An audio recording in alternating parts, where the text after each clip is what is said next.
big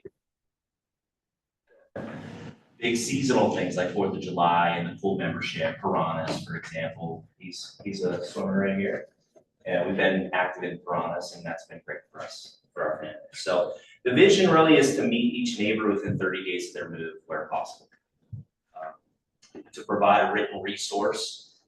If you guys like the idea, I can go to work and start to assemble that. I haven't started that yet, but we could call it something like the book, something like that that's just all known, and then make a digital version of that that can live somewhere on the Lake Park website, so that folks that can't get their hands on the book can go find this.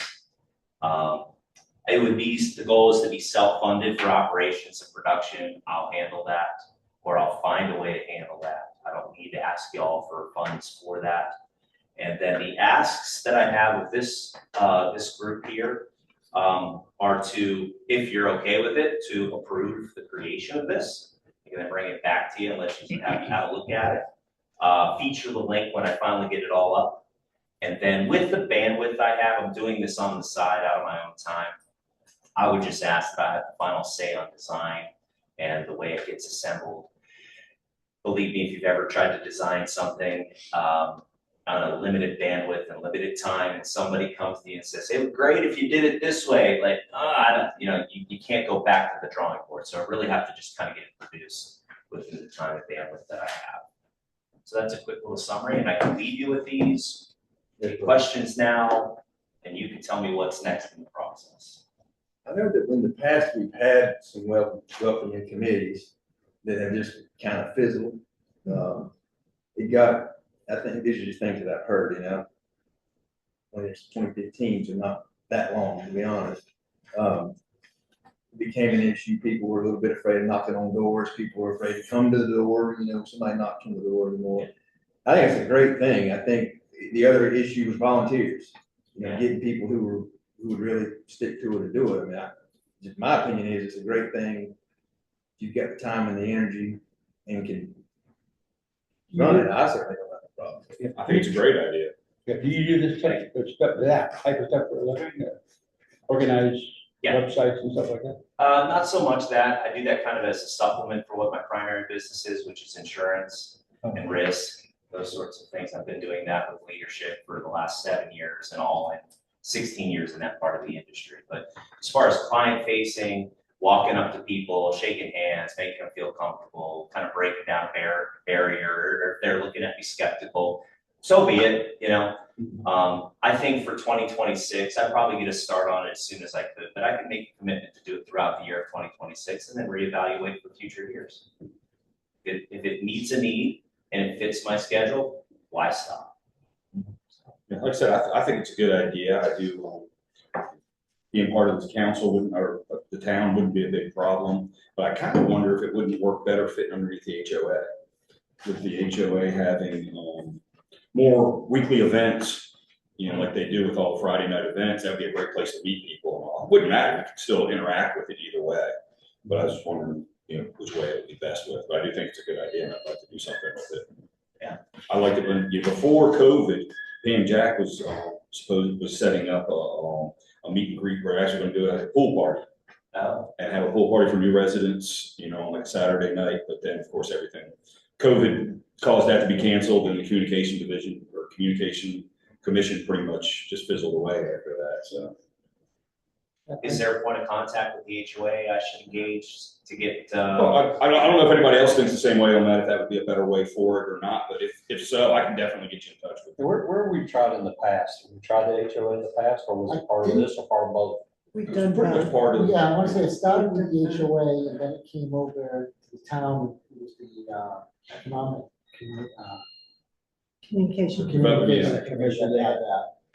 Yeah, Andrew and I are in life group church together, and he mentioned it. I was like, come to the meeting, bring it up to the guys, see what they say.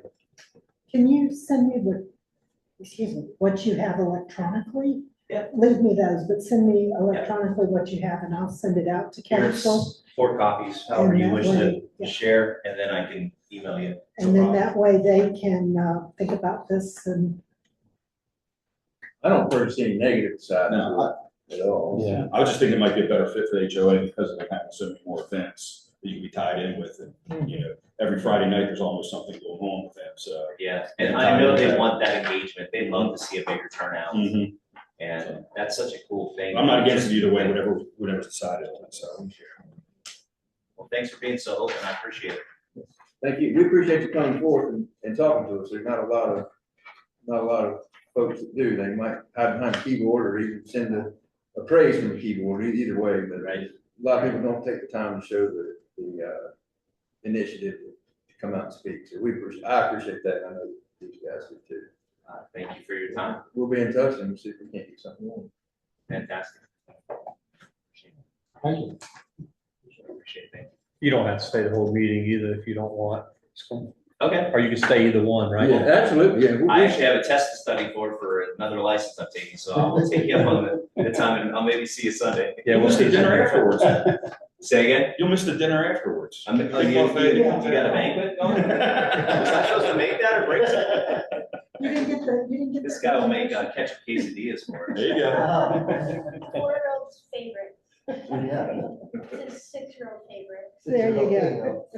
Well, thank you all. Thank you. Have a good evening. Good seeing you. Thank you. Take care. Thank you. Thank you all. Mr. Prente will give you and Mr. Smathers the floor. Yes, sir. Mr. Mayor, council members and others here this evening, thank you for allowing me to make this brief presentation on behalf of the townhomes.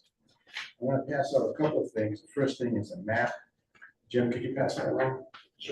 The circle is exactly the location where the issue is that we're going to talk about.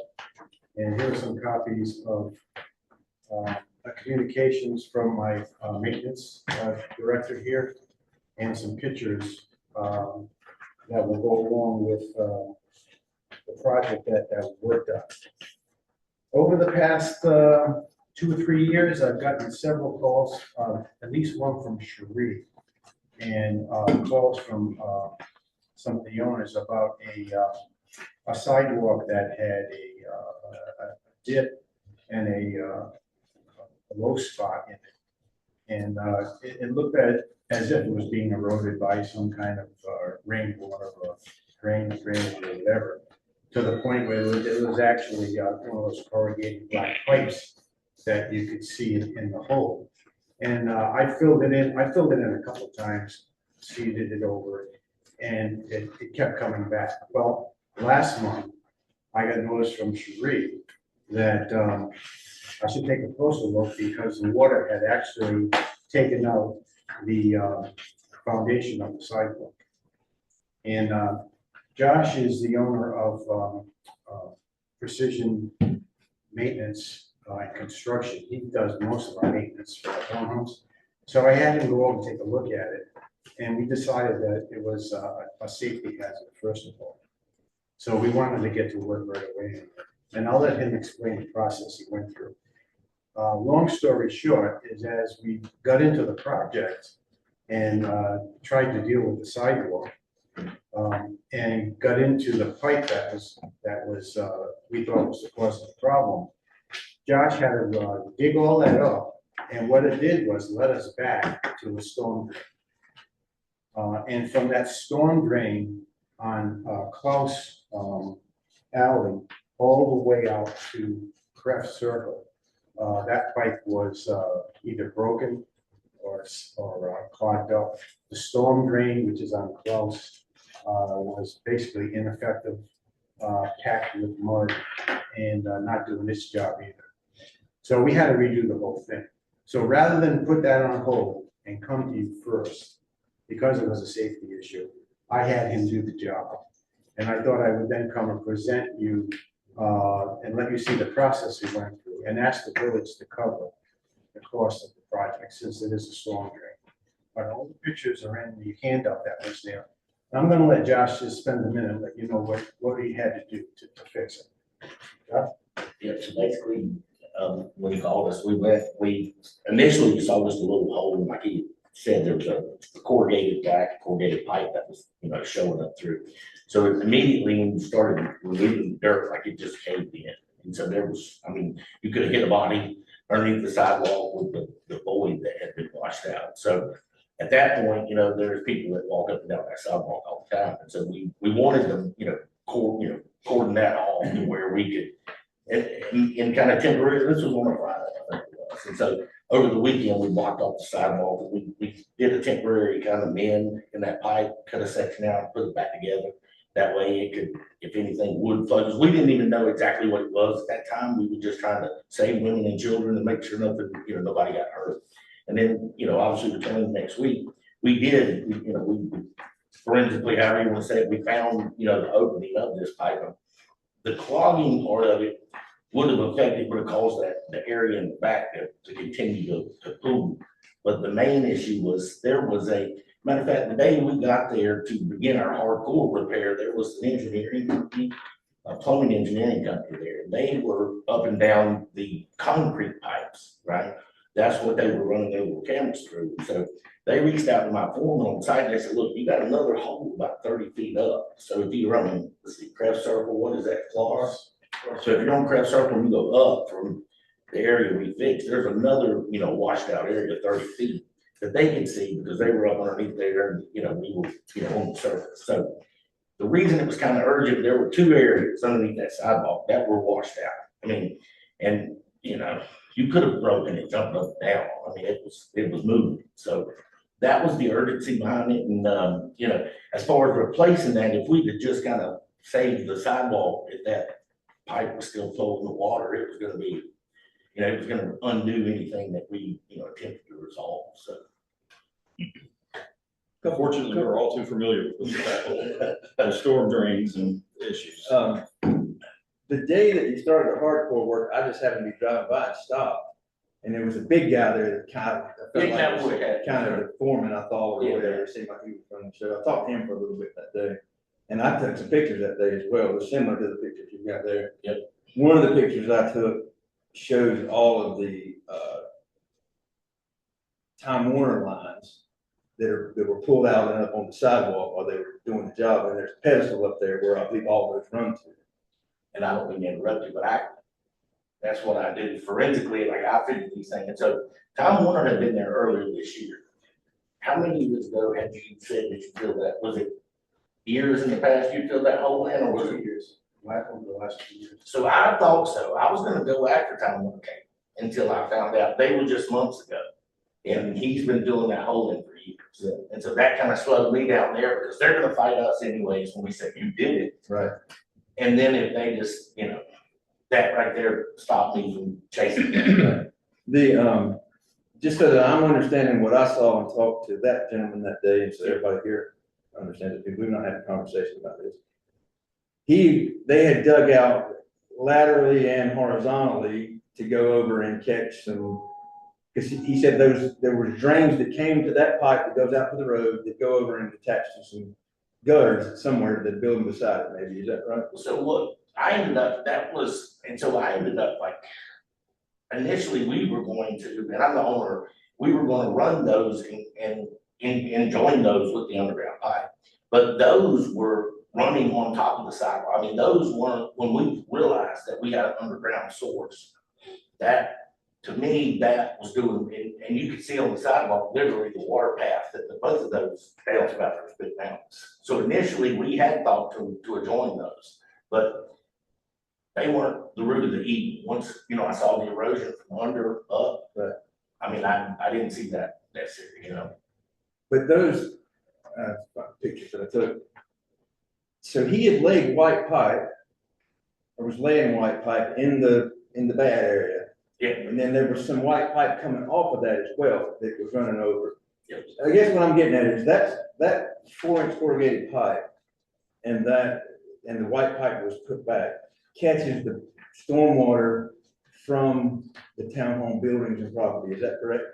That, I stopped any connections to the gutters because what we were catching was the whole backside of the garage area of all those buildings On Closs, all the water that runs down Closs off of the garage areas from about 6 different units gathers in that storm drain that was originally installed by when the project was built. That's not new. I mean, I've been on the board 10 years. Yeah. And we've never done any work. So if you drive by those units that we're talking about, the driveways kind of do this number. It's like you go down and then you go up into the driveway, and they've got this gully like this behind every unit. Right. And so at the end of the unit where this basin is, that's where the low point of that whole system is. And so I stopped them because I'm like, we walked around the back and I said, we're taking all this. You know what I mean? Those to me were doing what they were supposed to do. And so those downspouts to this day were still above ground. Matter of fact, we were down today, remember they were underneath the pine trunk. That basin you're talking about, that 4-inch corrugated pipe hooked to that basin. Yes, sir. And that was, We replaced it, we put a new base in, that one was destroyed, yeah. I'm just trying to paint the picture for what you see in the pictures, and Sheree did send that packet out, so everybody's had some time to review the photos.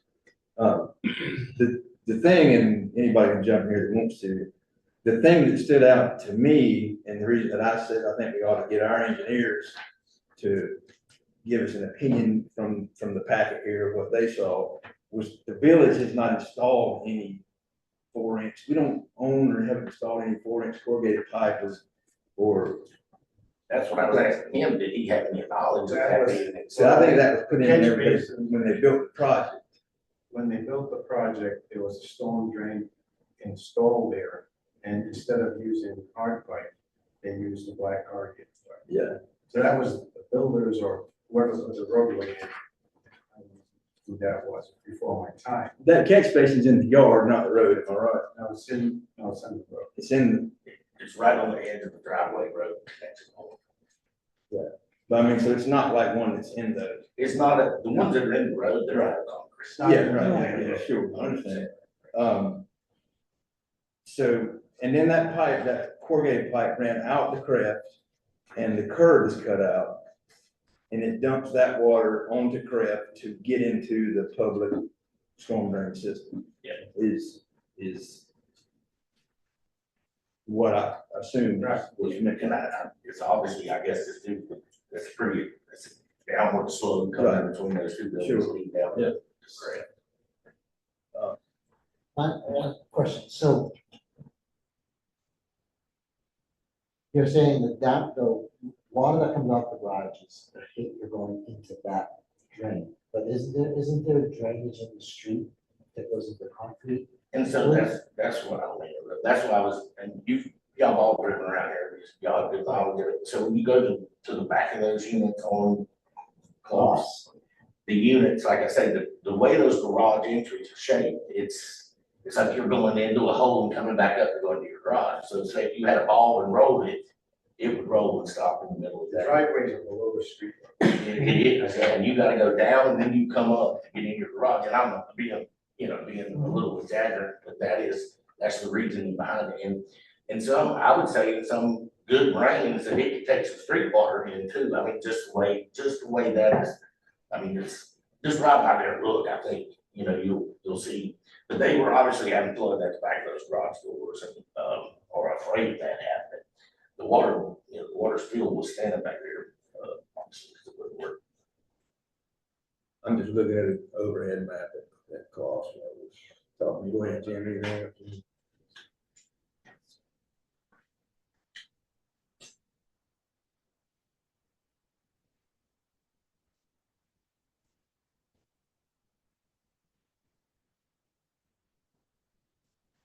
Jim, while you're thinking, let me ask Sheree a question. Do we have any knowledge of any stormwater easement throughout there? At their driveway? Yeah, throughout that area where it's at, is there any? No, sir.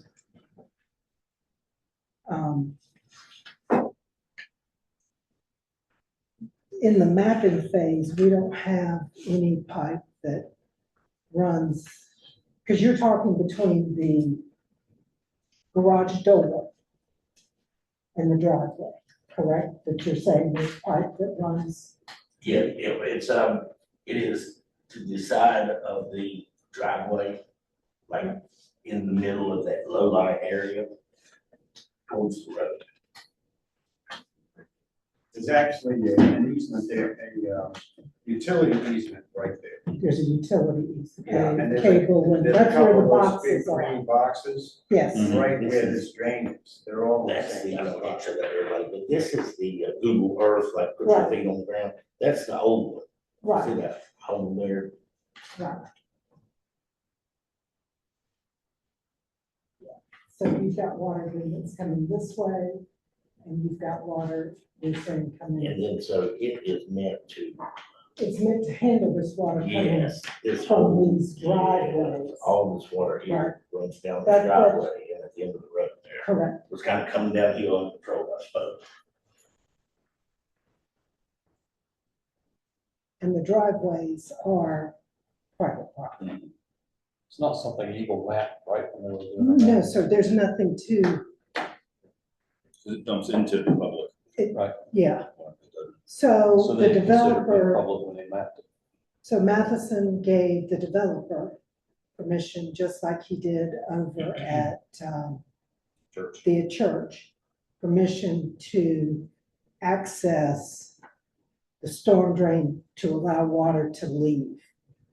Because otherwise they could not, they would have major flooding issues. I'll just read this. This is from the, Eagle Engineering, who are the guys that were out there that did it.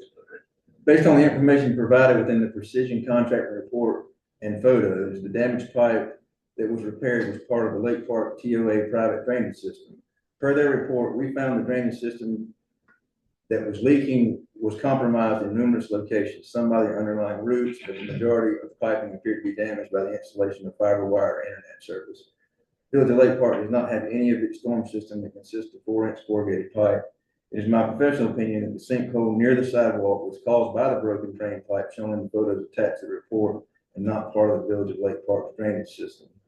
And I guess what he's saying there is it's catching private water and it takes it down the creek and dumps it to the public storm drain, which is like Steve hooked up a pipe to his downspout, which he could do, he could run it out to the road to dump his water into the road instead of coming across his property. We have to allow that, we have to allow property to dump the private water off.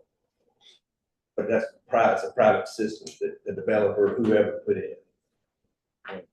That's what the engineer's saying now, council's hearing you. Well, I would say this, I would say that storm drains could consist of deep pipes, like the ones that they have been surveying cameras. They could also be more shallow channels that are put in by the developer because they know that the grade is so low. And I think that's what we have here. We have something that was installed by the developer.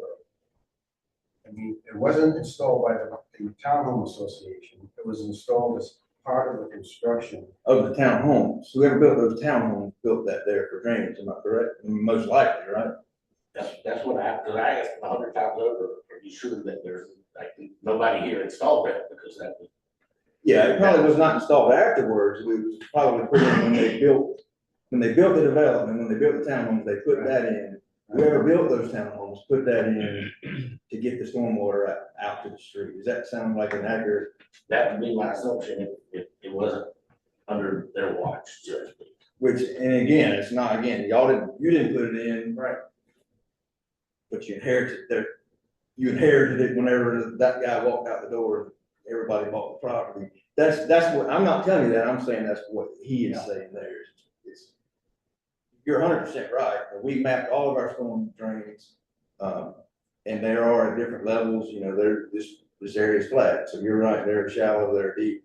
But the one thing that was consistent is that the village has not installed and doesn't maintain any corrugated pipe anywhere. There's quite a few that run, there's 4 or 5 that run in this channel over here from the house on the corner. He's put downspouts on he's put corrugated pipe on his downspouts, ran it underground, and then has pop-up valves that dump off into the channel back there, which we originally thought he couldn't do. But the engineer said, no, you have to allow the private citizens or the private property to dump their stormwater to your stormwater system. We weren't challenging, but we were digging back there and we cut them. So we ended up having to replace them because we cut them, where we thought they were approach. I was kind of hoping you was gonna say, yeah, you thought it was Spectrum and you could get with Spectrum and try that, because those are all Spectrum lines there for sure. I know, and truthfully, that was, the day you were there, that was our thought. I mean, that was because that line was ran, snowed up right against the pipe, you know, and so, Well, that might be a second course of action for us, to have an attorney send a letter to Spectrum. Right. Could you send me a copy of your report? Sure. From that gentleman? Sure.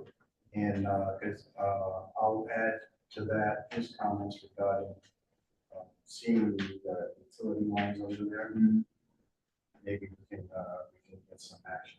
I've got a photo, I'll send you the photos I took that day too, just so you have it. One of them, your guys might have taken them, but I've got a photo where all those lines are laid out there. they're right, yeah, they're right. And You might want to also ask them to change that from fiber to clearly coaxial cable. Yeah. Just to make sure they know that, you know. So that's all put there by one of those ditch digger things, right? It's under the side. Which could easily have. Typically they bore it with a machine. Yeah, could have broken that pipe with that. Yeah. Well, thank you for hearing us Yeah, out. absolutely, man, and I wish we had a better answer for you, for sure. Yeah, well, I'd like you to think it was storm drain, but if you can't sell it. I don't disagree with you one bit with this storm drain. Where we get a little bit dicey is the statute says we're forbidden from spending public money on private property. So, you know, that's just where it gets dicey. No doubt it's a storm drain. Oh, you guys, thank you guys very much. Yes, sir, thank you. Yeah, Uh-huh. Thank you.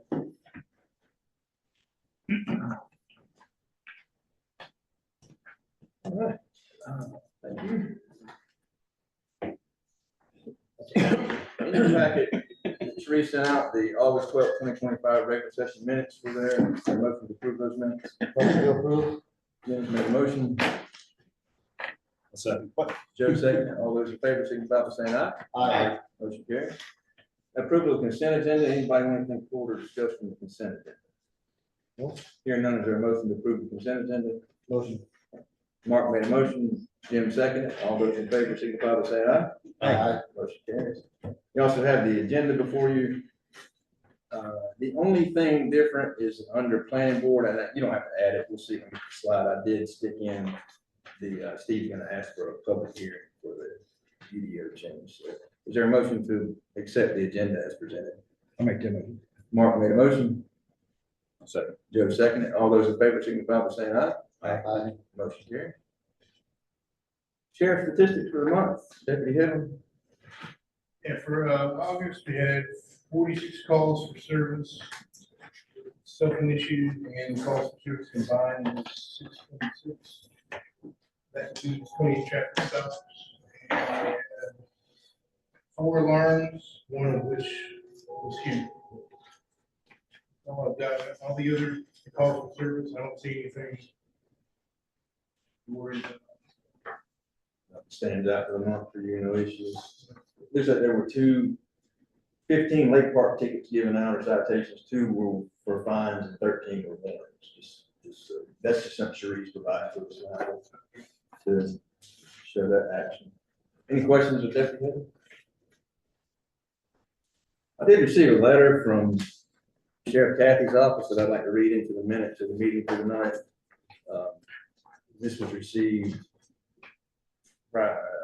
Monday, I guess yesterday afternoon. To the residents, staff, and elected officials of the Village of Lake Park, it has come to the attention of Union County Sheriff's Office that statements have recently been made online and in a Village of Lake Park newsletter suggesting that current elected officials and/or staff members have asked for the alteration and removal of law enforcement incident reports or interfered with 911 dispatch protocols. As the primary law enforcement provider for the Village of Lake Park, the Union County Sheriff's Office prides itself on transparency, accountability, and professionalism. While we generally refrain from commenting on political rhetoric, these particular accusations require direct clarification so the community can remain confident in the integrity of the law enforcement services they receive each day. To be clear, no elected official or staff member of the Village of Lake Park has ever requested that 911 calls for service procedure be changed. No elected official or staff member has requested that any incident report be altered, removed, or concealed. Any statement to that contrary is simply not accurate. Our deputies remain dedicated to serving the residents of Lake Park with professionalism and commitment every day. In closing, the Union County Sheriff's Office will continue to remain neutral in political matters and in decisions made by the Village of Lake Park unless our fact-based, data-driven input is requested. Our sole purpose in issuing this statement is to reassure the community and prevent unnecessary concern regarding the integrity of our operations and reporting procedures. Please do not hesitate to reach out with any questions or concerns with Lieutenant James May, Union County Sheriff's Office. Council received an electronic copy of that as well, and Sheree will put a copy in the minutes as well. Any questions on that? We're gonna post that online? Yes, sir. Yes, we're gonna e-blast that tomorrow, as well as Steve suggested, and I think this is proper. The statements went out in the newsletter, so that should either go with the newsletter or be put in the newsletter some way or another if you can for next month. Henry Bridge, thank you.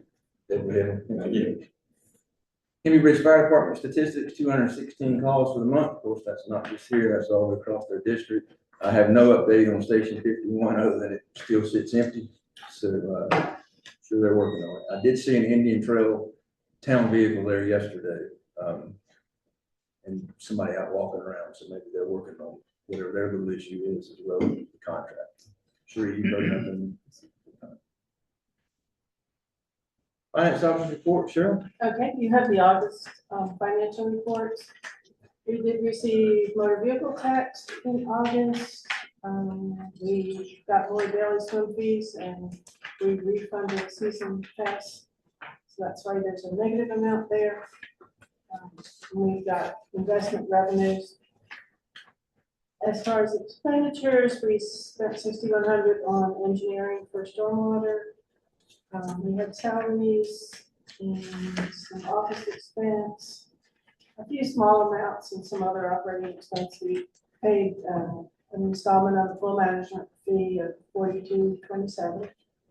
And we paid our water sewer bills were $16.04. We paid usual things on landscaping, park maintenance. And we did pay the first quarter of the law enforcement for our deputies. Any questions for Cheryl?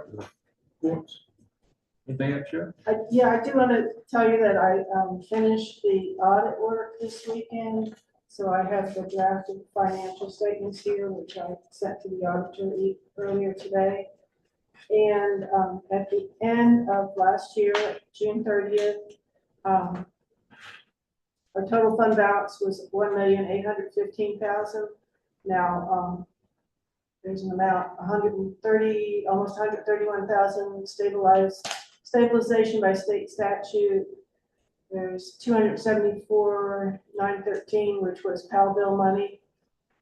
So that's unavailable. Then we had our committed amounts for capital replacement, 180,000, picnic shelter restrooms, 50,000, playground, 35,000, basketball court, 10,000. Assigned to this year's budget, 36,536, which left unassigned of $1,095,000. Now, out of that $1,095,000, we do have our fund balance policy that says we keep about half of our expenditures, which is very close to that amount, which means I think today we're going to be appropriating some for stormwater, but otherwise, if you want to appropriate more fund balance, you probably should change that policy because we're Close for comfort. right on line, yeah. One of the things that we had talked about at a previous meeting was amending that policy, because 50% is It's on the high side. is on the high side. When does, tax bills just went out, when does most tax money start, when do you start seeing bigger deposits? Well, let's see. Typically, the easy answer on that is October and November. That's the big amounts, yeah. But, now we wait because Union County has a time, so it'll probably be November, December. A lot of the money comes through the mortgage companies, and Yeah. they usually do November. And how often does the county pay us now? They go there once a month. if we were to amend it, Cheryl, what would be your recommendation on a percentage that's reasonable yet safe? I mean, as high as you can, but, Would be a good start with 40. we could. What are most towns our size? I can't really say. I'm not sure. And really, a lot of it is just, depends if your cash flow is, tight, you need more of it there.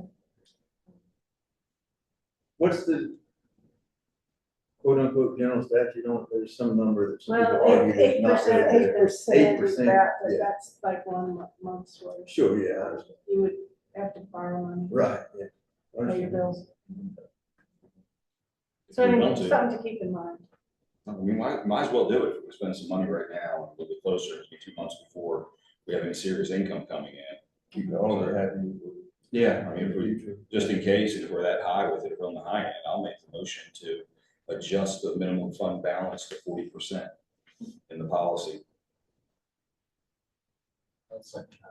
Joe made a motion, Jim seconded. Any further discussion on that? That policy is, we did put it into a policy. It's a resolution policy. It was in some minutes, but we adopted a policy We put it actually. Policy, yeah, I'm just trying to think, I know we put that in the policy. Yeah. Yeah. 2 years ago, I think, and, I'm just trying to remember what the policy says, if it says that we have a minimum, or, I don't know if didn't know if it was running minimum, that's what I'm getting from. No, I think Cheryl told us in one of her emails, it's not really a running manual, it really probably should be, or you should look at it, but it's technically at the beginning or end of the year. Yeah, that's what I'm saying, so if we don't drop below, we're still good, it's just because of the way that You want to end with your end and begin, or. Right. I would think that you just couldn't keep you appropriating fund balance when you're already below what Right. what the policy is. Joe made a motion, Jim seconded. Any further discussion? All those in favor signify by saying aye. Aye. Any opposed? No. Anything else, Jim? That's all I have. Any other questions for sure? Sure.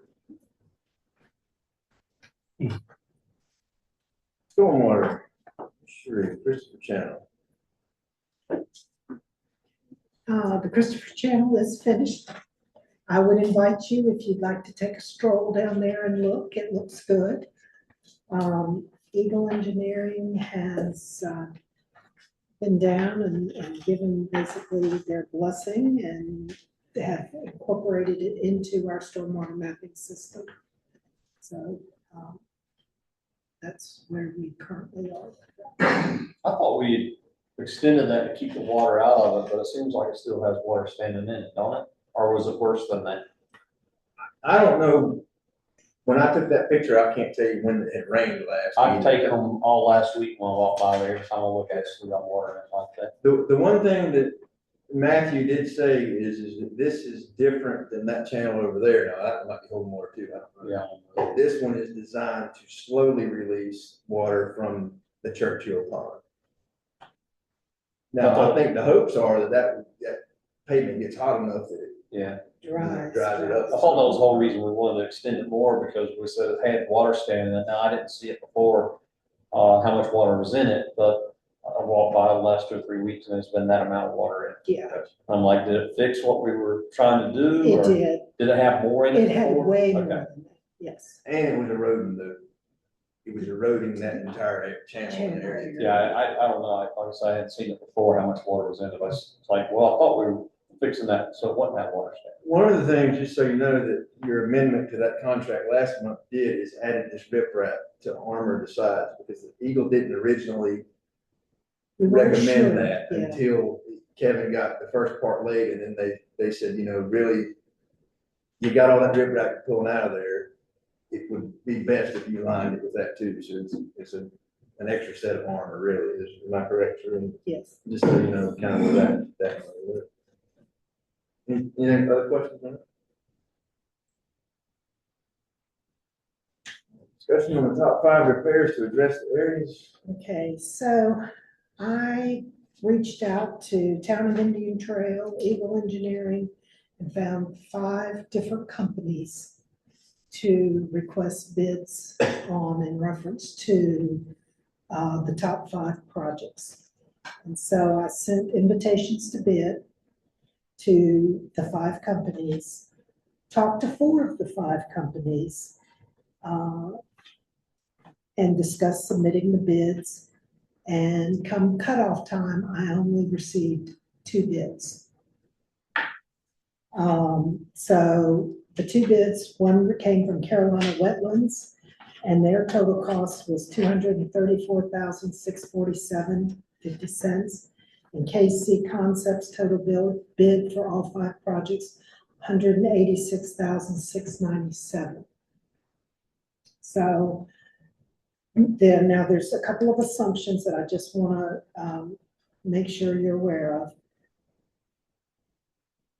These projects were quoted with 1 mobilization, so they'll come in and we'll mobilize and move project to project. The ones that the roads would be closed, where the pipe is broken, the road will be doing it just like we did Ginger and Cortland. It'll be passable, and then we'll do all the asphalt at one time. Because otherwise, if we bring in and totally complete each project, we're gonna be costing ourselves a lot more money.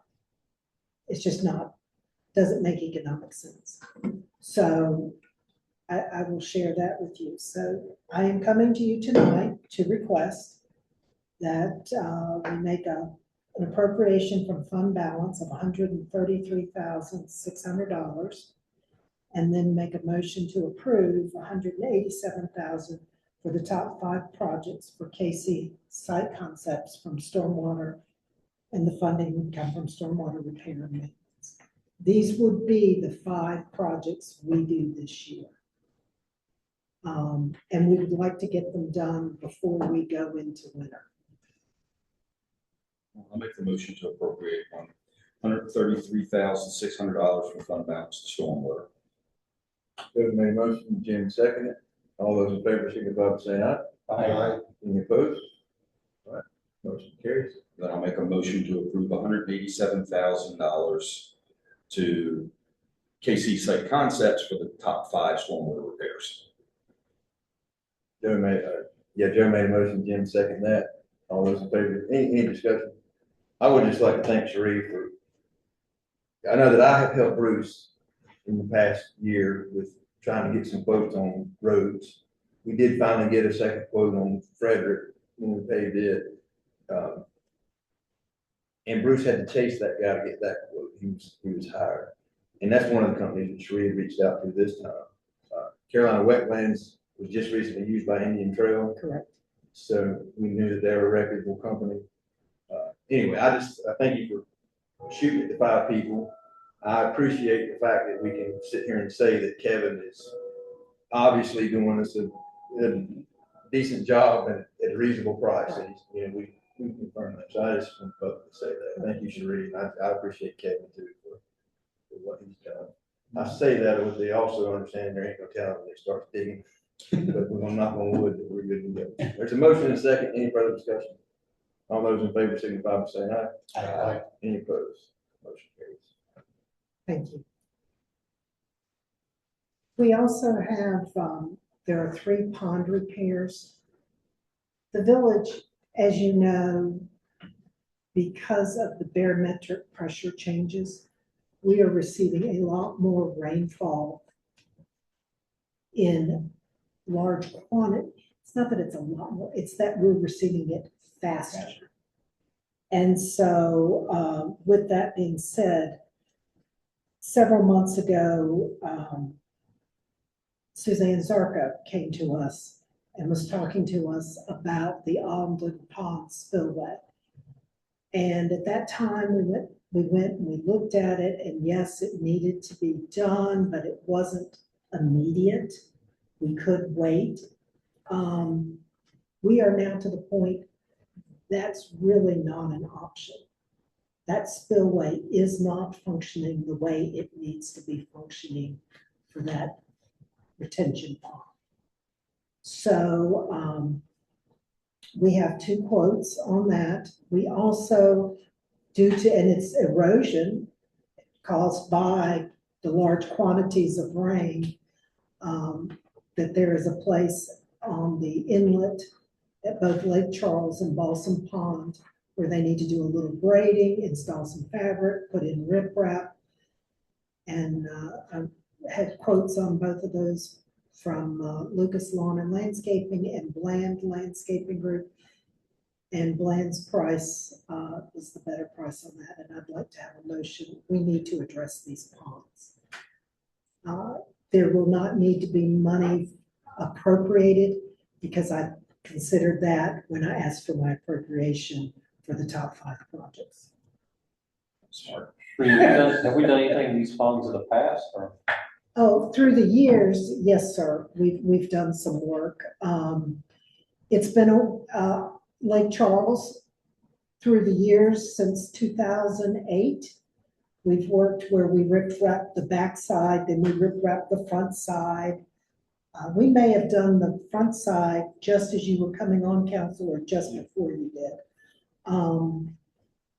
So we had done that repair. The Balsam Pond, we have done some work around that pond. But, so both of those, and they're just purely erosion issues. The Alden Pond riprap, we've really not done anything at Alden Pond. It's one of the ponds in a perfect world that probably needs, we don't have the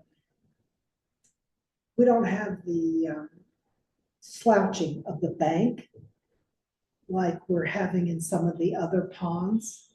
So it's been holding its own, but the spillway, we've got to address that. Yeah, all is more of a drop off. Yes, sir, it's almost, it looks like it almost straight Yeah. down. Where Russell Pond, we've got some slouching, but we've addressed Russell Pond twice since I've been here. On, for the Alden Pond, reading this, the same riprap, should that be concrete over, that way we're not gonna have a problem later? Because that's still where that comes off the other side of Alden. It's on the back side, Yeah, so it's going toward Indian Trail. The school back there, No, it's actually further, if you're standing, if you walked between the Elliots and Fabian Zarco's house on the walkway, Mhm. it's yeah. down on the right, just a little bit. yeah. You know, if you walk down, it's down on the right just a little bit. Right. If we're saying we're gonna do it with fabric and riprap, I'm saying, would it be a better solution to concrete that? That's my question. I mean, concrete's always more permanent, but we've got a little bit of fall over there.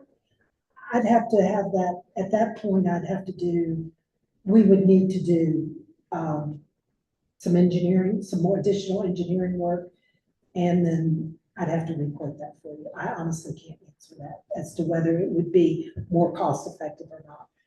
What I can tell you is we've not spent any money over there in 20 years. So I can't answer that, Jim, I'm sorry. No. Just didn't wanna. I don't believe it to be a Band-Aid. I mean, how long does the Band-Aid last? If you wanted to approve this, I I'm can sure Matt certainly would come look, just ask Matt if he could take a look at it and see if he Sure. recommended concrete, and then if he does, I can come back. I think he would, if you charge us much, it would be much to look at. No, to see but at if he least does. look, yeah. That's all. That's all. Sure. I can That's do about- that. But it sounds like what's over there now has lasted 20 years, so Correct. why would you want to Yeah. go and put concrete in there if you get all 20 years? Right. So that's not a Band-Aid to me, and that's something. Right, Yeah. but I mean, I can certainly, I'll be more than happy to meet over there with him and yes, he will go look at it for us, that's not a problem. I'll make a motion for those 3 ponds. All right, Steve made a motion, 1595 with Land Landscape. I'll second. Mark seconded, he nodded. Any further questions, any discussion? All those in favor, signify by saying aye. Aye. Any opposed? Motion carries. All right, I'm down to stormwater, right? Yes, sir. Park and Recreation update on the water leak here at the community center. So we had as soon as the pool closed, we had the plumbers back out here the next day, actually, or the day after Labor Day, and found two leaks. One at the hose bib for Matt's Garden, and then one at the backflow up here against the building. They were supposed to they fixed the hose bib. Lucas came the next day and fixed the hose bib, and they were supposed to have addressed this yesterday. Did you see them? Yes, sir, they did. Okay, so those have been fixed. Relatively, they should be relatively, I think the backflow was $800 is what the backflow was to put a new backflow. He did say they could rebuild it. The manufacturer recommended they could rebuild it for $500 or put a new one for $800. So it was a no-brainer, just put a new one there. And then I don't know what the other repair will be, but it's just some PVC pipe and some broken elbows, so the cracked elbows. I can't imagine it being very much. Front entrance waterfall. I met up there Friday to Thursday with Lucas to look at it. He noticed the center is the only thing running still. And we came to a conclusion, or we came to a decision to cut into the boxes of the discharge, because you can't get your hand in there to clean it out. So he's gonna cut the tops off of those boxes, which is fine because they're covered by slate rock anyway. So when the top of the plastic box is gone, we'll put slate rock back down there and that'll act as the top. John Corzine's working on them a lot, and he's recommended taking the boxes completely out and just putting the hose up there, which can be done as well. You gotta diffuse the water though to get it running, down through there correctly, which Lucas said probably could be done with rocks as well. So it's not a huge deal. But what he wanted to do was get those tops cut off, see if it really was the boxes where the clams are clogging up, or is it the entire piping system from the pump to up there. And he said he would work on that hopefully yesterday, today, or Wednesday. It wasn't the highest of priorities and things, the list of stuff they had. This obviously was the high priority to get the water leak fixed. So they're working on it. That's all I can tell you, and I've not heard anything on it. I know that a lot of people come and go from there, and we hear comments about it, but we are working on it.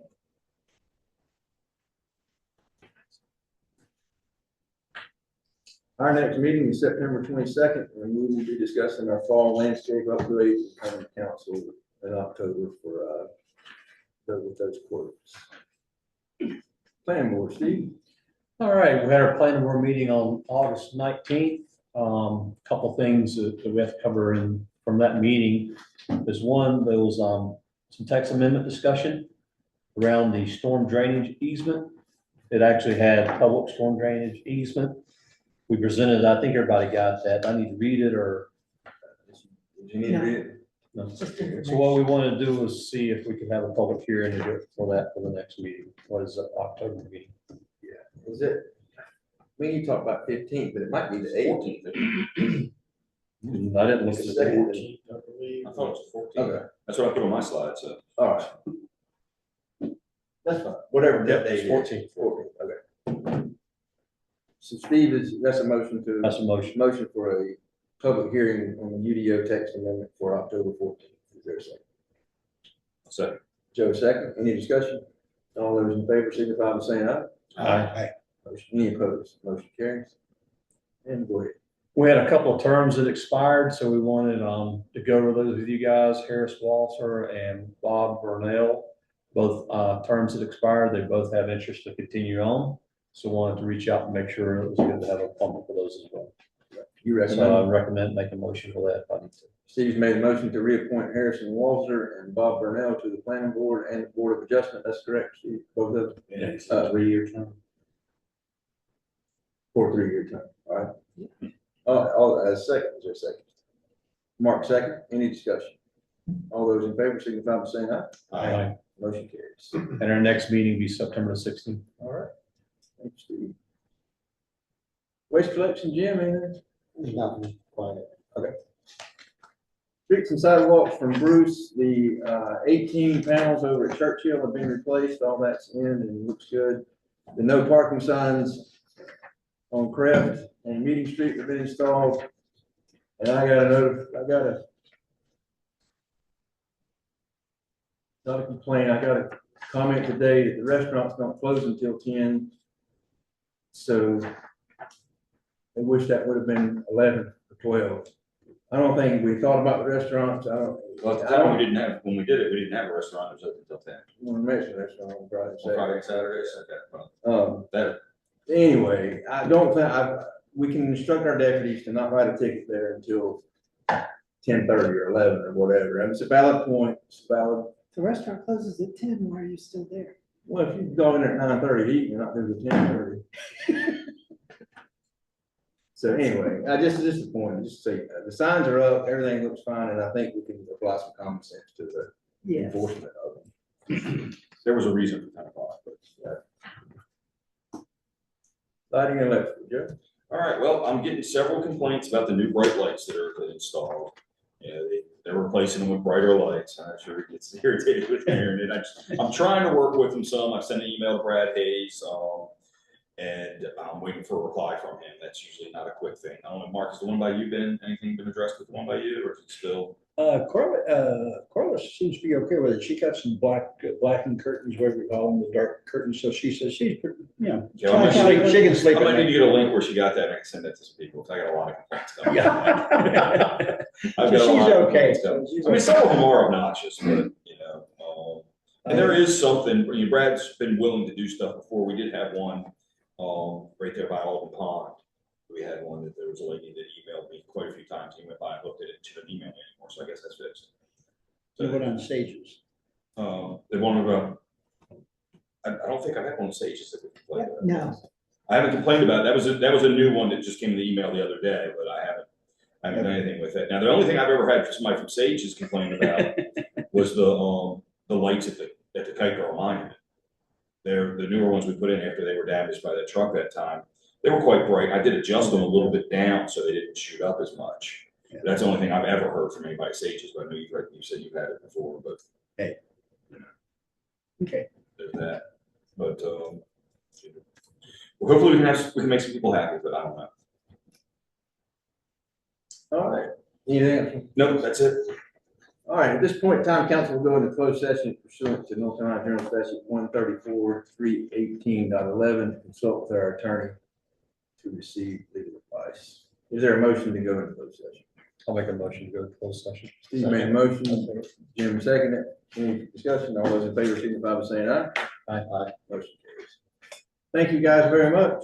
Yeah. Wayne, I hope you keep getting better. So do I. Take care. All here or? Or it doesn't matter.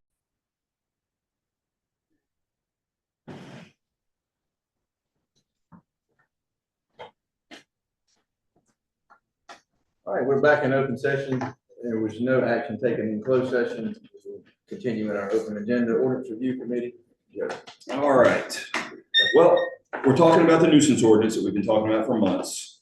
And I have received some questions about it. So we're just going to go over it. I'm going to go over the concern, and then I'm going to speak for the committee of why we did what we did the way we did, and then be open for suggestions or questions for each one of these. So I'll try to go through these quickly here, but there were questions that were brought to me, so I'd like to address them. First off, on section X, everything till we get to X-2, it says current vehicle is abandoned after 2 hours without owner consent. The issue with that is it's very short, could capture normal visitor or delivery vehicles. Recommendation extended to 24 to 48 hours or tie a pattern to neglect. I think that's misunderstood of what it is. That is for vehicles that are abandoned on personal property. Say as somebody's car broke down, they parked it in your driveway and left. Will it happen? Yeah, probably slim chance, but if it does, I don't think that the people would have to want, or the resident would want to have to wait 24 to 48 hours to get to their vehicle. That is, something that's been brought onto their property without consent. But if this is on private property, why is it our problem? Because this allows a resident, like we talked about, but this allows a resident to come to the village and say, hey, this car's parked here. What can I do about this to get this off of my property? This gives them the right to have the car towed off of their property. I mean, my first course of action, if it was somebody parked in my driveway, I'd call the police. Without any rule against that, it's more difficult to do that. They don't, Union I would- County doesn't have a rule against. I would imagine they would have to do just like they do on the side of the road. They have to post it and go from there on it. But we have nothing in any of our ordinances to stop any of that. Oh, I would tell you it's an owner to owner I mean, it's an owner to car person problem, because we don't address anything on private property. This gives the private property, the owner of the private property, the right to be able to do that. Yeah, I was gonna say, because as it stands right now, we being the village don't have, I could see it was a public street or in one of our parks, but on private property, I don't think we should be getting involved. So Yeah. then what would happen, just say you have some land, what would happen if someone just come in and drop something on the counter on your front property? How do you, You call your city and say, get it out there. well, you. Right. We got no ordinance against that. You're right in what you said, but we can't do it right now. do it till we get this ordinance. Without the ordinance, we can't. So how are you gonna get it off your property? So this is a normal law everywhere. This is not something unique to us. It's not something we made up. This is something we found with other ordinances. So you're gonna tell somebody to come down and tow this off my property, I don't own the vehicle, they're not gonna touch it, because they can't do anything with it. Oh, really? It's done. Yeah. Yeah, so this allows that to happen. Okay. That's all. Questions? Okay, next issue. All right, consistency of appeal body. There's one place that says section X4B, Board of Adjustments, and then section X6C has Village of Board Adjustments. I have no problem changing that to, I would say both. I know it says on here the statutory term is Board of Adjustments, but I think you can qualify that with a Yeah, it's statement just- of what it is. So- Yeah, it's just So consistency. I don't think anybody would see any problem with just having both of them say Village Board of Adjustments on that. So that's simple there. Any questions on that? Okay. Next, vehicle categories overlap. Abandoned, junk, hazardous, nuisance vehicles are overlapping definitions. Recommendations to clarify if enforcement applies to vehicle meets any one definition or if it's specifically categorized. I think they're all different things. I think an abandoned vehicle, a junk vehicle, a hazardous vehicle, or a nuisance vehicle could be one of four different things. Yeah, this is more like what was Ken saying earlier, to be more specific as to what you're. Right, I think that if I remember correctly, I think we defined them all. And so Yes. there are independent definitions for each one. That while there could be perception of overlap, it's more giving you the necessary specificity of that type of. And there could be different reasons why it's a hazardous vehicle, but not necessarily abandoned, or a junk vehicle, but not a nuisance. You know, there's several different parts of that. Gas tank leaking is hazardous. Correct. It could qualify for being both, could be defined. So, okay.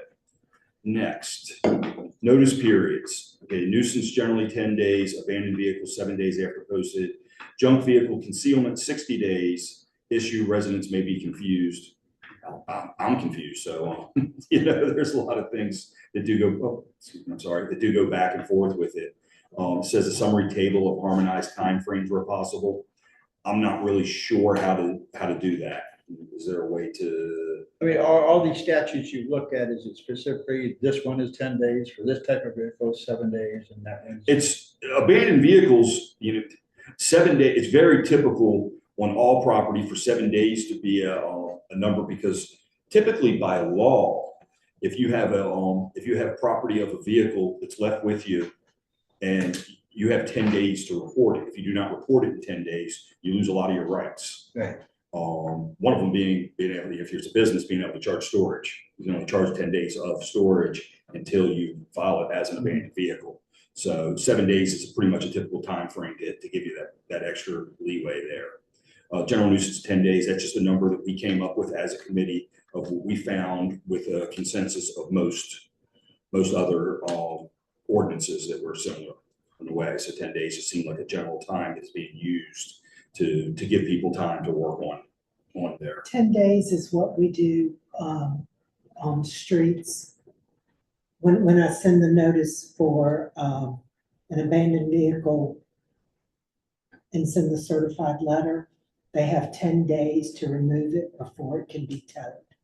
Okay, why is 60 days on a junk vehicle? Takes us 2 months to figure out if it's a junk vehicle? Okay, junk vehicle concealment, okay, what that means is we have allowed for people to have one vehicle on their property that is unlicensed, that is, can be considered it's not necessarily a junk vehicle, it could be a car that they're rebuilding, it could be, several different things.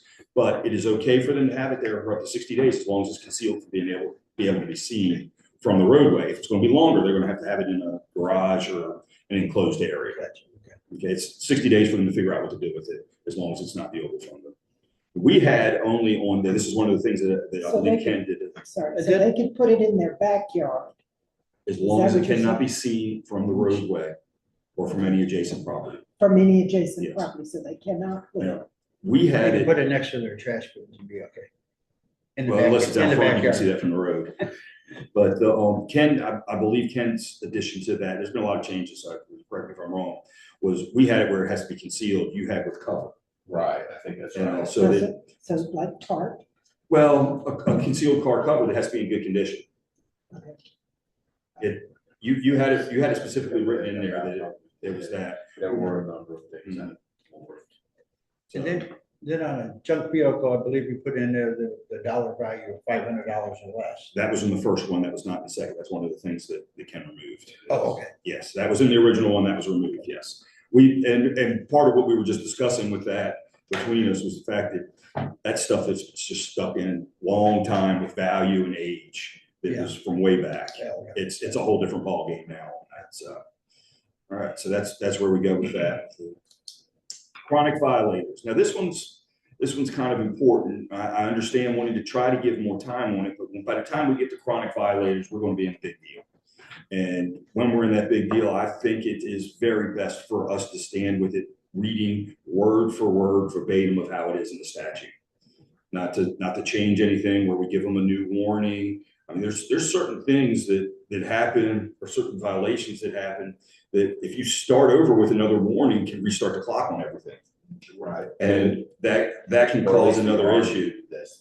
If we get down Yeah, I to a was using point, the argument of more notice rather than the statute, what you're reading it from and or less. if we're starting to label somebody as a chronic violator, it's going to be into a very bad situation. That Oh, it's yeah. going to be. And we know. And I think that it's very important for our ordinance to follow the way that it is written in the statute. And you also, if I'm pretty sure I'm recalling this correctly, you also, even under that provision, still maintain discretionary authority, because the word you used was specifically used was may engage summary acts. So it still brings us back to other discussions we might have had related to what types of choices you're going to make in different situations. Immediate abatement authority. Current village may abate immediately if immediately irreparable harm. Issue term is vague, may be challenged. Recommendation, define examples. The problem, and we went over this and looked into a lot of different ordinances on this as well too. You don't want to just tie yourself down to specific things too, because as we mentioned earlier, you list everything you think, something else is going to show up. I know it's saying as is, as far as the examples go, but you start going into that, and people just look, that's what it says. And that's where it's at right there. I tend to lean myself more towards what Joe is saying, but also a situation that's going to require summary abatement with no notice of any nature, that's pretty obvious. Yeah. I mean, yeah, so when you have this phraseology of irreparable harm, as long as you're able to place something in writing about what was going to be irreparably harmed regarding everyone's safety and welfare, I think you're okay. I mean, think of a fence that was down and there's a swimming pool right there. Yeah. You know, and we're gonna have to do something about that immediately. Mhm. You know, that's just plain and simple. We gotta do something. So something is blocking a sidewalk. We know that that's a big thing. It's something that has to be done. I think you would find Because it's very yourself dangerous. falling right back into some sort of catch-all definition that's trying to pick up everything that you might not have thought of. Including but not limited to. Right, exactly, exactly. Yeah. All right, furniture restrictions. Current prohibits indoor furniture outdoors, even if in good condition. Issue may feel overly restrictive for residents of porches. Recommendation narrow to indoor furniture that is deteriorated, unsanitary, or unsafe. It's not, our intent of that was not to stop somebody from leisurely using a couch on their porch or something of that nature. It's, furniture that's thrown in the front yard. Okay. I think that's what the intent and the thought was of that. Does it need to be changed and written a little bit differently? I don't know, most indoor furniture is going to be in bad condition if it's used outside for any period of time, so it's not made for that. Yeah, it's just not made for that, so.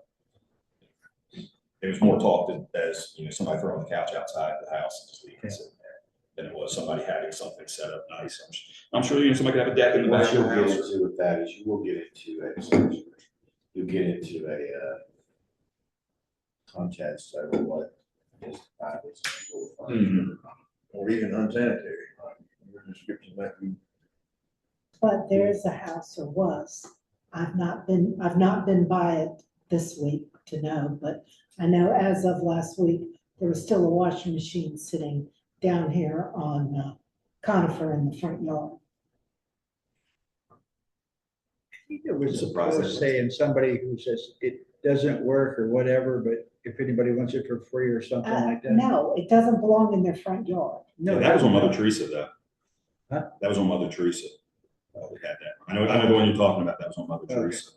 I just. Yeah, that wasn't it then. Yeah. I'm surprised it made it through. But yeah, it should be out there the junk night people before coming trash Well, pickup. yeah, well, it's obvious, it's right up next to the house. Yeah. Or it was, Oh. so Well, maybe that's where they use it.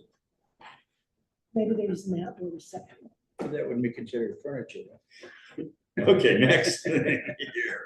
Lien appeals. Current defaulting owner may appeal to Board of Adjustments. Issue should clarify a time frame, as in within 30 days of lien notice. Well, I think, and Ken, you can help me on this one. First off, we got 10 days of when the letter is issued to where ask them to comply. To me, that would mean that would be their time that they could also put an appeal in. But it says a lien, to appeal the lien. I mean, they could still appeal it after we place a lien on it too. There would be no time frame on that. So there's no reason to restrict I that. agree with you. Yeah. So It gives them, it's very lenient, it's very generous. Yeah. To their ability to come back and request relief. So, although if I remember correctly, they had to meet certain standards to give the relief. correct. And a lot of it is, It was the something big part, that stopped the two parts that we have that are available to be appealed are on motor vehicles, since we're talking about, basically commandeering somebody's personal property. So we've got that. And then the other one is if somebody can prove that they are 0% at fault. If something happened that caused this to happen on their property that they had absolutely nothing to do with. An accident happened, at the intersection, a car ended up in their drive or in the middle of their front yard, or, something of that nature, it gives them a remedy to the fact that they didn't have anything to do with it. But, it's there if it happens, but it's something that's going to be very rare. So with that being said, if there's no other questions, or does anybody have any other questions that we didn't address on this? I got those were emailed to me, and I appreciate Mark sending that out to me, but I didn't have any other questions that were emailed that haven't been already answered, I don't believe. Does anybody else have anything for me? Are we comfortable with everything based on what Ken was saying about all that? I don't know the answer to, I don't know if my timing, I did better than I usually do. I got it out fairly early. But it's still, I'm sure if it was within a time frame where it got in front of your committee or not. I don't even. Well, it has not gotten in front of the committee itself. I sent the last version out to everybody. I did not send this one out yet because I didn't know if we were going to make any changes on it, but it's pretty much the committee did their job already with it. So if there's no further questions, I am going to make a motion to call for a public hearing before our October 14th meeting to present the new nuisance ordinance. I'll second that. Joe's made a motion, Mark second. Only discussion, point I would have is that will be 2 public hearings that night. Could we possibly start at 6:30, just in case there's an additional meeting? I'm fine with that. I'm fine with that. Unless we'll be I just. might not be here anyways. Mark, 6:30, all right with you? I'm good. Sure, you got pictures. Yes, sir, I'll post that. All right, there's a motion and a second for a public hearing for the ordinance review committee for October 14th. All those in favor signify by saying aye. Aye. Motion carries. Thank you, Joe. Technology. Okay, it's time for me to update the auto attendant, got the pool change, the pool closed, make some changes. Cherie's got a couple of ideas that she's mentioned to me that I'm gonna work on. If anybody else has any ideas, just let me know. I'll work it into the new menu. Sheree, special projects, the landings update. The landings submitted, in conjunction with Union Power, the proposed, lighting plans to Eagle for review the end of last week. And, that's it. Thank you, ma'am. Discussion on the Kinetic fiber encroachment agreement. Sheree and I met with Kinetic, last week. They had asked for a meeting to bring in some stuff to show us it's out there in the hallway. They have on paper built, I've not seen it, I don't know if the plans came by, Sheree's got the plans. They have on paper constructed the next phase they would do in here if approved. It's 244 houses, and it basically turns the corner here on Creft and then goes down Conifer and catches a section in there. The guys that we met with they are the engineers and the construction managers. They're not the right of way acquisition team or legal or any of that. They understand now that they have to have an agreement, obviously, from the stop work order that was issued with the pedestals up Lake Park Road.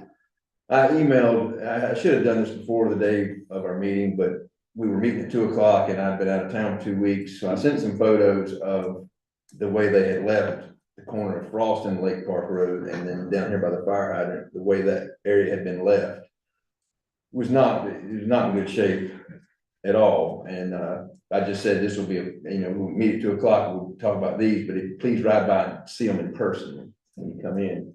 Well, they forwarded that out to a different construction group who was here prior to the meeting, working on those 2 areas and supposedly getting them. They look in better order now. I can't tell what's under the straw, but I do know they put some soil down around the boxes in the ground by the fire hydrant right here because they were dug out and I can see soil there. So they did do that work.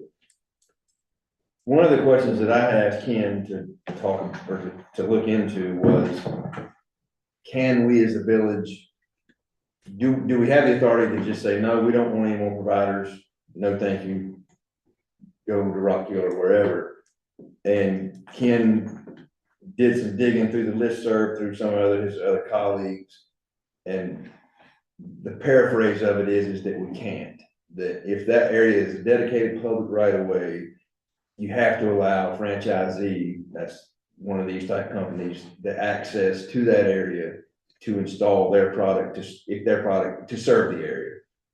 Now, the only way that you could prevent them is if you can't come to terms on an encroachment agreement. Is that correct? Well, yes, close.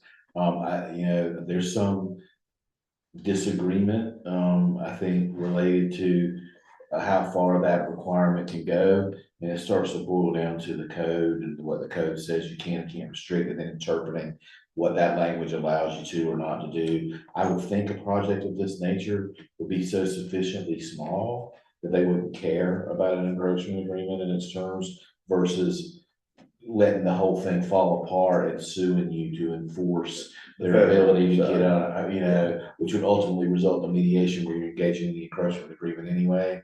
I mean, I don't see that happening really, but it seems pretty clear, Chapter 47 of the United States Code. I mean, it's not just utility providers, it is specifically cable companies that are authorized federally to utilize public easements that are dedicated for compatible uses. So I would encourage you to tighten them down hard on the encroachment agreement, you know? What Ken told me today was, and I had to email him back, tell him to dumb down what you're telling me. Literally is what I told him, was, you know, the answer is you can't just stop them. And you should mimic an agreement on a previous agreement that you have issued to another Right. company to be in that right of way. In And other that words, was, what was part of my suggestion is to not, you don't wanna be able to let them claim, wait a second, you're giving this other utility provider some basis to engage in this and that's not. It's a practical matter. when Sheree and I met with him, and I was, and Sheree talked here just a second, because I'm probably forgetting something. They've got an entire department Kinetic does that handles right of ways, and then a legal department that decides whether they can or can't sign, or will or won't sign an encroachment agreement. If they don't sign one, then they don't come in here, or they take us to court, federal court, probably, Yes. to get an agreement. That's where most of these opinions have come out of this federal court. So what Sheree suggested, or what we said to them is, we would ask tonight if council is okay if Sheree negotiates over the next 30 days. I don't know that it can happen in 30 days. It might take 60 with Kinetic, starting out with our Ripple Fiber. That's the latest encroachment agreement we did, with some additions of things that she learned along the way that she knows better than I do, that would need to be included in that agreement. And she obviously couldn't say, all right, Kinetic, you've agreed to all this, you're good to go. She'd have to bring it back before council to vote on that agreement. So that's kind of where we are. Sheree, comments, thoughts? Yeah, it was a positive meeting. I will say, I think we have more leverage currently than we would have if we say to them, no. They're more willing because they want to move, on this project. My concern, and one of the things that I talked to, Tim and Justin about, was the fact that if the village is going to allow the installation of cable, that we have a plan, we know how they're gonna move, when they're gonna move, as they move through the village, and they will come in and do all of the village section by section and be done. We also know that, the samples that Jeremy has, okay, the largest one is the absolute largest box that would be at the ground level. All of these are to be buried. Most of the work is in what they call their little flower pot, because it's the round one. And then there will be some stepping stones, and I can show you, their proposal for the 244. But basically, you're gonna see something, not the large ones, but you'll see mostly flower pots, every 4 houses. So that flower pot would serve 4 houses, and on the plans for the 244 houses will require 2 of those big ones. Big Is that ones. correct, Sheree? Yes, Well, they've already got 2 of those big ones out now. I mean, they got one on Lake Park Road and one on Frost. right. But in the next section with the way it, They're gonna have 2 more for the entire, For that For 244 that houses, section, take 2 yeah. of those, yeah. yeah, it just really depends on, you know, getting the cable in and everything else. Some of my concerns and what I talked to them about was the fact that, you know, we were not happy with some of the ways they left some of the things with Ripple. Like, we want to know, you know, I want them back in here, say they finish, for example, they finished the Frost Court and the all right, Chris, they finished Frost Court and Olson and Lake Park Road. 45 days later, after the ground has settled, 30 to 45 days later, they need to plan on coming back and looking at all of their install and make sure if it needs more dirt, if it needs more attention, whatever, that they work to get that back in the condition that it was before, and not leave us with some of the mess that Ripple left. I mean, that was a learning process for us. Trash days, they're gonna have to work around us. They cannot block streets, they cannot block mailboxes. There's going to have to be some work towards that. Is it a perfect world? No. Would it be a lot easier to just tell them we're not interested? Absolutely. Is it truly an option? Not really. Because at some point, we can delay it a little bit, but they're gonna be back. So Do we have the right to say how they install? how, Like, when Ripple came in, they were digging these holes, they're going in and they're putting this torpedo in. That was, yeah, see, that was my next question I was gonna ask. In I our, have a video. well, our Ripple agreement, our current agreement we have with Ripple, did we not have the, that their terminations were to be made underground, not at ground level? Didn't we have that in there? There was only gonna be certain access points that they had? The only, I don't remember the exacts, the only thing above ground for Ripple is that building over there. They won't have anything, they Above. don't put a building up like that. There won't be That thing. any, yeah. Understood, but they were, I'm But I don't pretty think sure we that's said what at you're house to house asking. level, that everything was going to be done underground. There was nothing, no flower pots. We don't have Ripple flower pots at every 4 houses. Those will be buried, so all you're seeing are the round. With Ripple, we don't see anything. Yeah. We see absolutely nothing. They Okay. did theirs, and I'm pretty sure we had that in our agreement, that they were going to do it that way, except for we gave them certain access points where they could have those termination boxes, the larger ones. I've got my encroachment agreement. This is all something to look at. You Yeah, don't have no, to, no, no, no. go through it. That can certainly be something that we talk about, but I can show you a picture of one flower pot that looks ridiculous right now. okay, It happens to be in my front yard, so. okay, I mean, Good. they cut into a berm and put it right there, it's just hanging right in the middle. okay, yeah. And those are the kinds of Well, you're right, things. Ripple don't have flower Right. pots. Everything Ripple has is all done underground, and I understand they're having a hard time with that, but, they said Ripple's gonna have problems with it eventually, didn't they? Yes, Well, they They did. just wanted They to were- talk with one of the person. Well, yeah, and that was whenever they were advocating for the above ground pedestals. Mhm. That Yeah. they didn't want to do this, but then they came back and said they will. They're just built in Brookstone, Brookstone. And there are people in Brookstone who were on our Facebook group who had seen all this and came here 2 weeks ago wanting to know how in the world did we get them to put it underground and they put pedestals in their front yards. Well, because those are NCDOT roads and NCDOT told them. one of the questions that I asked is about the Faith Church Road being NCDOT was, you're not coming out through there putting up pedestals, and they said, no, everything will be underground there. They did say that their bore, the way they will bore to do theirs is different than Ripples. Ripple, that they don't dig. They don't dig trenches, they bore. They use the machine. Yeah. So it's less invasive. I don't know. Yeah, okay. Oh, That was Ripple my did some of that question. under like that too, didn't they? I mean, they didn't dig everywhere they put them down the cable. No, I'm just saying what he said, is that And I actually have a video that I'm gonna send to all of y'all to watch the process. It's an interesting little video. But they will basically be going, underneath our roads, going back and forth, installing. And one of my questions and concerns was, so are you creating these little, I'm gonna say for lack of a better term, divots so that my road's gonna start going like this?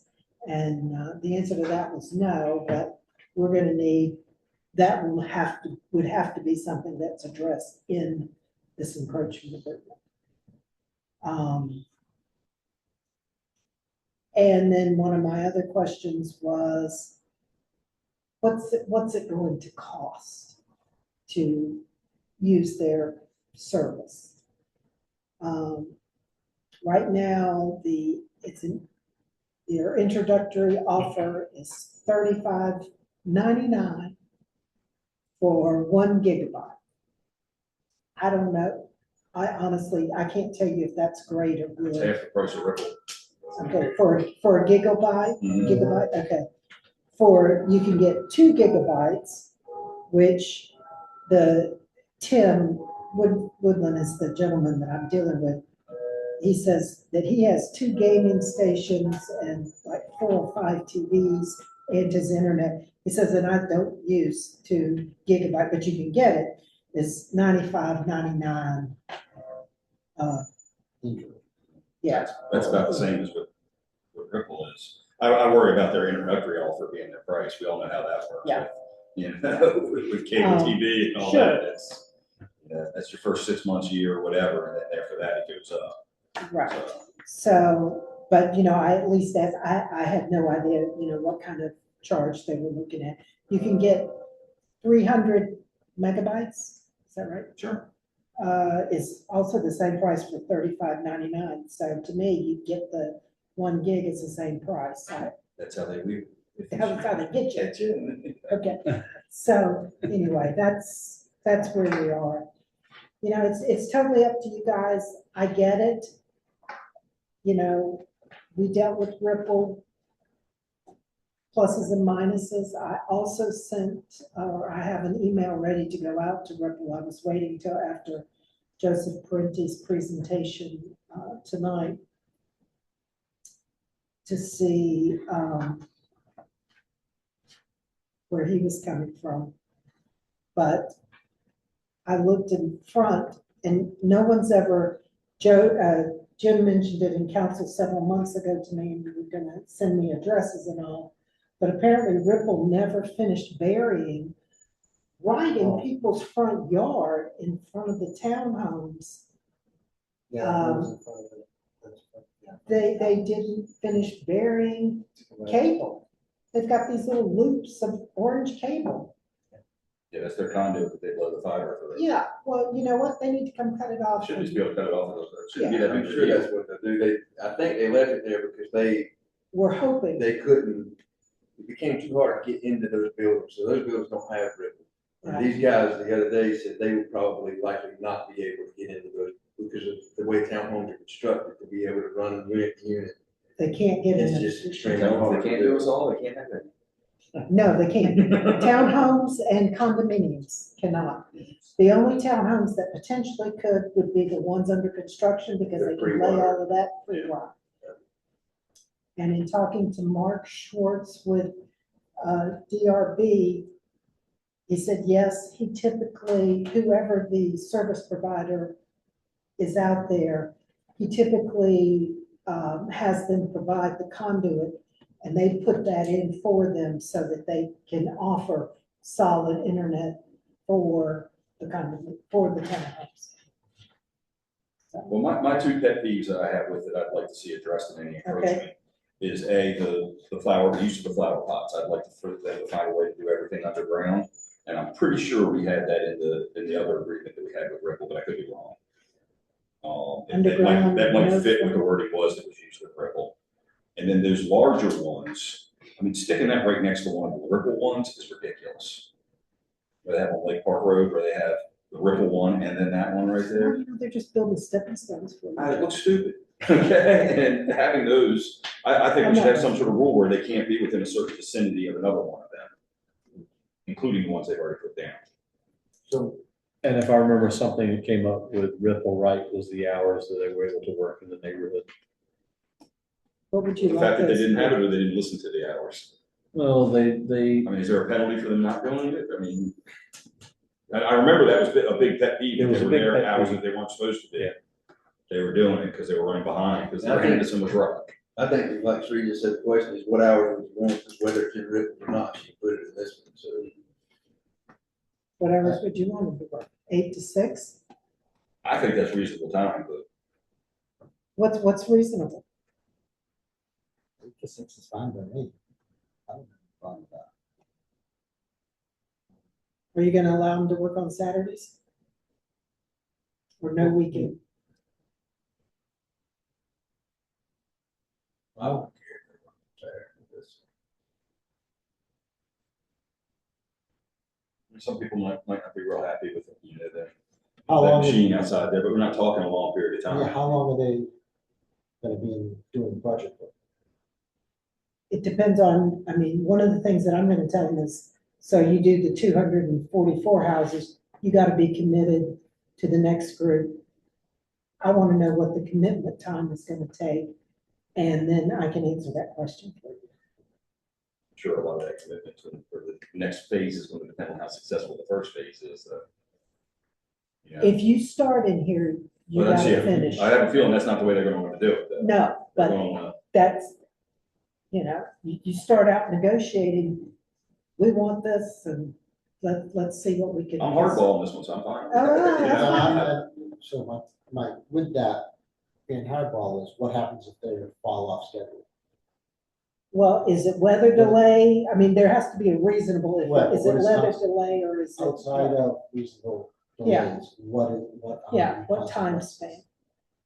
I would say no more than 6 months. I wouldn't think it would take longer than that. Per section. No, No, he said it was a year to build this out completely. That's Okay. not what it took Ripple, I would say. yeah, It took them a year. I would it say. was about, seemed like they Well, it were was a here year from when forever. they started digging when we got turned on. Because Yeah. remember, we had a big delay. Oh, There was a well, big each delay. section is activated as they They complete did say it, that, so. Yeah, Ripple didn't do that. right? Yeah, Ripple came through for it all. Well, I don't think they could even do They it if they wanted to. They Yeah, didn't because have they the didn't have their ability. Ripple They don't have 74, the- so they couldn't even do that. He just based that year looking at that map. He said it'd Yeah. probably take a year. Right, And he's probably just swagging as well. I don't know. what Yeah. that is. but from the standpoint of, so technically, Joe could be on it as soon as we say, yes, they get, because right now, all they've done is run the Basic. conduit. So I guess, and pardon, I'm not technical enough to say this, I guess they blow the fiber That's the into. term they use, yeah. Yeah, so, you would be the first ones to have the ability, as soon as they do that, to finish that section, that you would go live. And then the 244 homes, as soon as they finished everything, they would go live, and then it would move section to section till they were finished. Is there any way we can get a map from them when they do a new section so we can tell the people? Oh, yes, absolutely. Because last time it was kind of like, No, it no, no, really no. didn't go to schedule.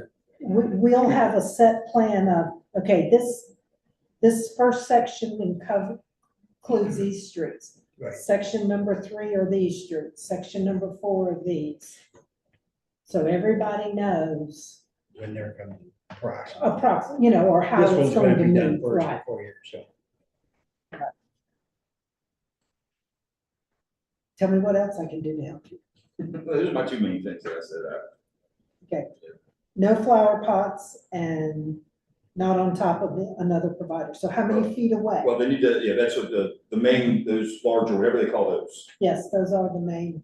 those, I don't know how many feet you want to say, but I don't think they should be back to back with it. I mean, 100 foot away.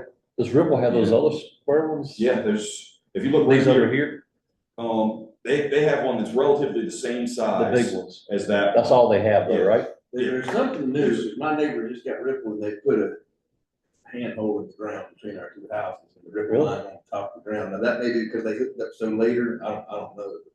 What they're going on. Is there anything in the Ripple, agreement that if something happens with these covers, they get fixed within a certain amount? Absolutely, there is some, well, that was one of the things that I asked him. I said, those are considered a safety hazard if one of those cracks. So I want to know how you're going to address those. He said, it's literally a call.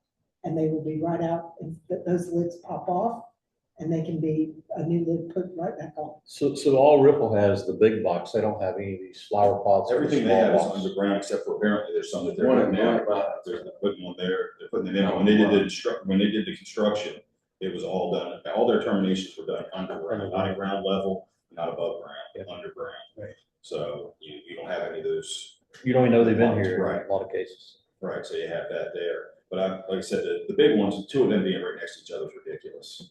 And so, I think that, I would say they need to be moved. That needs to be something 100 foot away, in the vicinity of another one, or radius, whatever you want, how you want to put it. But I would include their, existing infrastructure that they've already installed without approval. Get rid of that one that's sitting right there. And why they need one right there and one, 30 foot down at the corner? I don't understand, but obviously there's a lot about fiber I don't understand.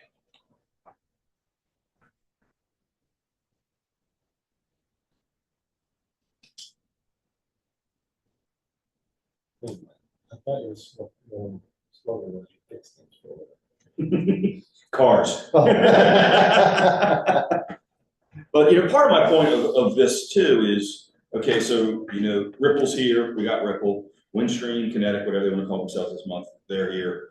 Then what happens when Google wants to come through?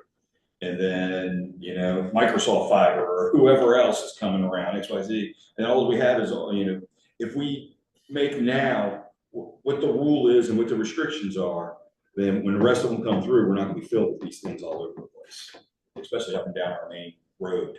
That's, We should hopefully never have a pedestal again. I would hope so. I would hope so. And I'm pretty sure that we, way we have that in the UDO where it's, it's above ground wiring, didn't we say that? Pretty sure we got that. But one of the, Fall under, did you say there was existing? public utility companies and public easements become very, That's one of the things that you said earlier when we talked about it, was one of the things, if there's existing regulation against it. For their installation purposes or something that you said with that. It's using, couldn't base the other encroachment agreement? Yes. Yeah, one should be substantially the same. we can't say to, That's just me. well, it's also, But in my okay, case, that's we did our first one. We learned these things. We did this one. Hopefully we don't have to learn a bunch more. Which is, to get yeah, to the which is why I want this one to be next different, so that we can Right. say, hey, we did this for this reason. Right. And, instead of the next thing you know, have those things all over the place. Town of Indian Trail is really in a bind in its neighborhoods with these pedestals. I'm sure they're ugly. Those are bigger than the old telephone ones they had. Speaking of which, I'm going to get them to, I want to make sure when he comes to pick these up, that Tim goes over and looks on Faith Church Road. I believe that's a Windstream pillar that's been there since the town was developed, that is falling apart. You haven't even noticed. I don't go down Faith Church that often. So do we need to have a vote to give authority to? I was gonna say by consensus, but I think it's clear if you wanna make a motion to direct staff to work on it. I don't know, that's what I'm asking. I don't think you need it. Not this Direction? Because you're gonna pass off on the agreement itself anyway, right? Right. Yes. Okay, perfect. I said my piece. Anything else? Communications, Mark, anything? Hey, already. Cusick, Master HOA, the next meeting is on September 18th at 6:30 PM. Right here. And their annual meeting is December 4th, 7 PM at the Central Church at Lake Park. There were 95 violations. The top 3 were weeds in beds, weeds in driveway, and unauthorized items / nuisance. The on-site property inspections for this month, it was a typo, but it's probably going to be on September 22nd on a Monday. There were 2 resales, homes. The social event, the summer entertainment is going to continue until October 24th. Last year, it kind of put that around October 5th, I think it was. So it's going to last a little bit longer. There's going to be a possible pet event. Rick Rolla is working on that at the moment. We'll find out later. Fall yard sale is October 18th, 7 to 12. Annual fall festival is 11:12 to 9 PM. Christmas tree lighting is the December 7th, 3 PM to 8 PM. Holiday home judging is on 12/19. And that is about it on that. Items for the newsletter, other than the letter. I can't believe you left out the biggest community thing we've had, the new restaurant, everybody just raves about. Yeah, I know, it really has been a big hit, it really has, yeah. Is that the one you kept talking to the gentleman about? Mhm. The kebabs. Kebab wings and. I've actually seen people come from outside the neighborhood on there as well. Yeah. Really good food and very reasonably priced. And very reasonable. You never got the pizza. Yeah, that didn't work, that didn't work out for me. Anything with the newsletter, anybody's got right off there? And it's a wonderful family that runs the place. Oh, yeah. Seem like really They're good all people. just so nice and the kids are well brought up and it's just an incredible family. All righty, if you got anything, shoot me an email. All right. Anything for you got right off there? I was trying to think, that newsletter will come out October, so we're still away from election. Yeah, early voting starts soon. Yeah, early voting, we can do some early voting. I know Yeah, I that, did the earlier stuff, Yeah. yeah. I can do everything, yeah. so you can get that off the voting election. Make sure you're registered. Get that idea. What's that? Alert people to make sure they're registered to vote. Yeah, that goes up too, yeah. National Lake Park Night Out is October 7th. Yeah. I'll get you a copy something like that. All right. Thank you, Mark. Council comments, I've got a little paragraph that Bruce sent over today, he wanted me to just read to everybody. It says, to the mayor, village administrator, council, and staff, I did not want to wait till October meeting to express my heartfelt thank you all who wished me well after my surgery, and also an extreme thank you for the edible food arrangement I received, although no glazed donuts, just kidding. My healing is proceeding quickly, and I'll be back on my 2 feet very soon. Again, thank you very much. Bruce, appreciate it. There's a card right there, John. Yeah, there's a card for everybody to sign for Bruce. Steve, anything? Okay. No, thanks everybody for everything they're doing. I mean, once again, it's a month full of things. Thank you everybody for bearing with me on this nuisance ordinance. It looks like we're finally getting somewhere. Yeah. No, just thanks for everybody and all the work you do. Appreciate it. Mark? I'm good, prayers for Bruce. Ken? Yes, sir. Sheree? Cheryl? I'll throw out one little thing. The person who proposed the welcome, whatever, and Mayor Pro Tem's comments about the HOA. We've had things like that come up in Wesley Chapel, and, you know, it's a good idea if they do work with the HOA because they're not subject to all the open government laws and stuff, and it makes it easier for them, and it just is a good idea. Yeah, I was thinking also with money wise too, it'd be better with them spending money on it. Although he said he was spend his own money. Well, yeah, that. Till you put goodie bags I together. wondered how he was gonna advertise. If he's thinking he can get, you know, businesses here to advertise. That's what I was kind of suspecting he was Like thinking. Welcome Wacton. Uh-huh. That's a good idea, and put it, make it happen, it'd be good. I appreciate everybody as well, appreciate our constituents that came. We had a few here earlier before we went into closed sessions, we appreciate it all. See you next month. Motion to adjourn. Motion to adjourn. Joe made a, Jim made a motion. I'll see you at Park and Recreation, it's not next month. You stuck with me. You will second it, his motion? Mark seconded it. All those in favor, signify by saying aye. Krista, do you need something? Can you try?